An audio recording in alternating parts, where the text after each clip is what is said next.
आपका TNP news में और मैं हूं आपके साथ मिशा सिंह।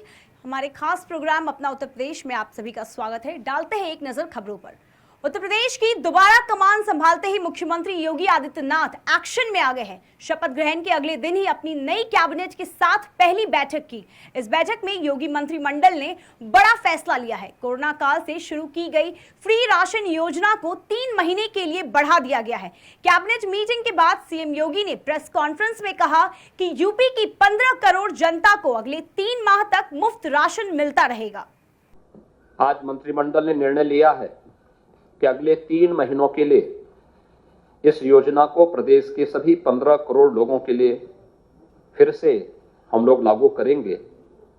और इस योजना को हमारे मंत्रिमंडल ने आज ये फैसला उत्तर प्रदेश के 15 करोड़ जनता जनार्दन को समर्पित करते हुए कि सरकार डबल इंजन की सरकार पहले भी उत्तर प्रदेश की जनता के साथ खड़ी रही। यूपी में बीजेपी एक बार फिर से सत्ता पर काबिज हो गई है। शुक्रवार को सीएम योगी समेत पूरे मंत्रिमंडल ने शपथ ली। खास बात यह है कि इस बार कैबिनेट में कई नए चेहरों को सामने लाया गया है। बता दें कि बरेली से इस बार 2 नेताओं को मंत्री पद मिला है, जिसमें राजीव राणा के और डॉक्टर अरुण कुमार सक्सेना शामिल है। दोनों ही नेता अपनी अपनी सीटों पर भारी मतों से जीते हैं, क्योंकि वो 2 बार विधायक रह चुके थे और तीसरी बार मंत्री बने हैं।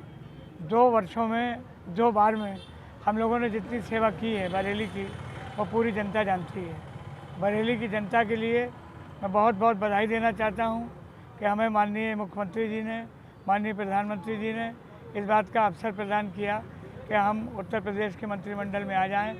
और मैं समझता हूँ इस बार हम और सेवा करेंगे। हमारे 2 प्रोजेक्ट आज योगी जी के पुनः मुख्यमंत्री बनने के उपलक्ष्य में मिठाई का वितरण किया हुआ है।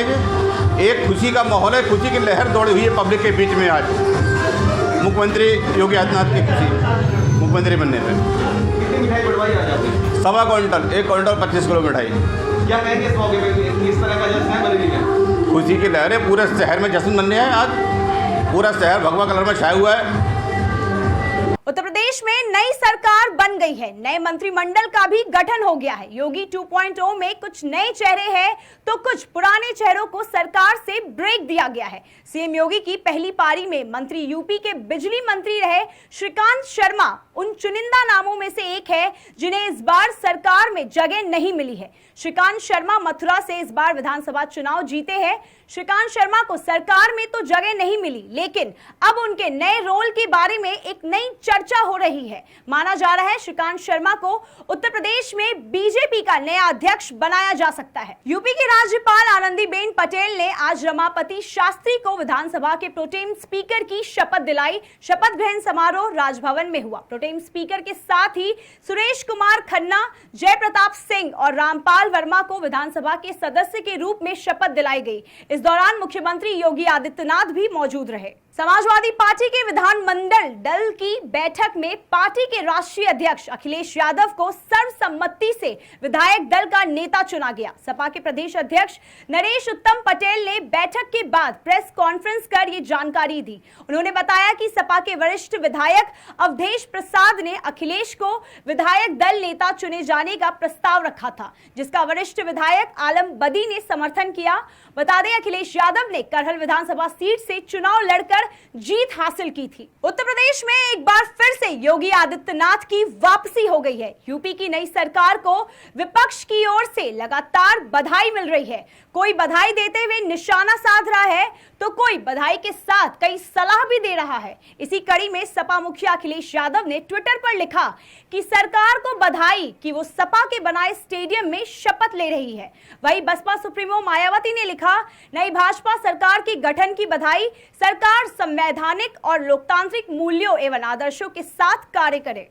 यूपी चुनाव में करारी हार के बाद आरएलडी अपनी आगे की रणनीति बनाने में जुट गई है। इसी कड़ी में आज आरएलडी के नवनिर्वाचित विधायकों ने पार्टी कार्यालय में बैठक की। इस दौरान आरएलडी अध्यक्ष ने कहा कि गठबंधन से जीते सभी विधायक जनता के लिए काम करते रहेंगे। यूपी में सीएम योगी आदित्यनाथ की शपथ के बाद विपक्ष की राजनीति में फिर से हलचल तेज हो गई है। अब सपा से विधायक बने शिवपाल सिंह पार्टी से नाराज हो गए हैं। बता दें कि आज सपा के विधायक विधायक दल की अहम बैठक हुई जिसमें तमाम विधायक शामिल हुए, लेकिन इस बैठक में शिवपाल सिंह यादव को आमंत्रण नहीं भेजा गया। यूपी के आजमगढ़ में समाजवादी पार्टी के नेता अबू आसिम आजमी ने बीजेपी सरकार पर निशाना साधा है। उन्होंने कहा कि बीजेपी को जनता ने विकास के नाम पर नहीं बल्कि धर्म के नाम पर वोट दिया है। कोरोना काल में प्रदेश की जनता को अस्पतालों में दवा और ऑक्सीजन नहीं मिल पाई।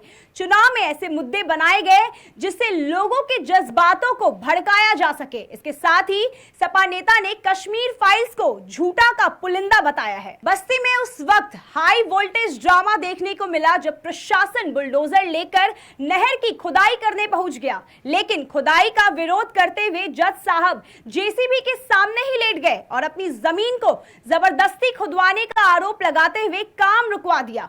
प्रशासनिक अधिकारियों की लाख कोशिशों के बाद भी जज साहब सामने से नहीं हटे, जिस कारण प्रशासन को वापस लौटना पड़ा। योगी कैबिनेट में दानिश आजाद अंसारी को मंत्री बनाया गया है, जिसके बाद दानिश आजाद के पैतृक गांव में जश्न का माहौल है। आपको बता दें कि दानिश आजाद अंसारी बलिया के अपायल गांव के रहने वाले हैं और योगी सरकार में इकलौते मुस्लिम मंत्री हैं। रुकते हैं एक छोटे से ब्रेक के लिए। ब्रेक के उस पार खबरों का सिलसिला यूं ही चलता रहेगा।